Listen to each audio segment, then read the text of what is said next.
አሰላሙ አለይኩም እንዴት ናችሁ? ደህና ናችሁ? እንግዲህ ምግብ መስራት እስቲ አብረን ያለ እንደዚህ ጨው ከሙን ጋር ኩክ ምናምን አድርጌ ቀንድ ሳህን ላይ አድርጌ ነው ያዘጋጀኋት።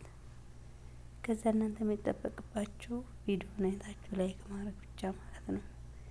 እና በጣም ነው እኔ ሰዎች እንደዚህ ምግብ የሚወዱት።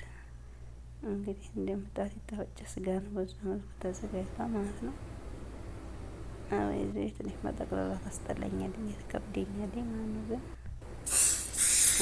እማትለመስ በደንብ እንድታከል ቅርጣት ይዘልኝ ማለት ነው። ብዙ ጊዜ ለዛ ነው እና ላይክ አድርጉ ማለት ነው። ማሻአላ ደስ ትላለች። ቀጣይ ቪዲዮ ይገባላችኋል። ባይሮሽ ሪከዳሚት ነው እናንተ እነዚህ እንደምታዩት የራሱን ሶስ የሚሰራው እና ሳልሳ ማግኛ ማለት ነው። በደንብ መብሰል አለበት። ቲማቲም በነገራችን ላይ ይህ ሳልሳው ነው ማለት ነው። በደንብ ካልበሰለ ጣዕም የለውም። ሳልሳው ከበሰለ በኋላ ትንሽ ይቀራል ማለት ነው። እንደምታዩት ይሄን ደግሞ ቀጣይ ሩዝ ነው የሚሰራው።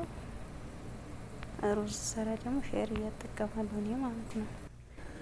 እና እንግዲህ ሙያ የለም ሼር እያው እንደዚህ ነው። ባስታ ነው የሚመስለው። በጣም የሚወዱት ቤተሰቦች እንደዚህ ነው የሚጠቀሙት። ስጓችን እየበሰለ ነው እና ማስተካከል ያለብኝን ከእኔ የምታውቁትን አስረዱኝ። በዚህ መልኩ ሩዝ ተሰራ፣ ጨው ተጨመረ እና በመሀል ደግሞ የመችም ለመቀረጥ እንደሚያክል እንዲያው ይህን የመሳይ ቪዲዮ ለማንኛውም እንደተንተክትካለች።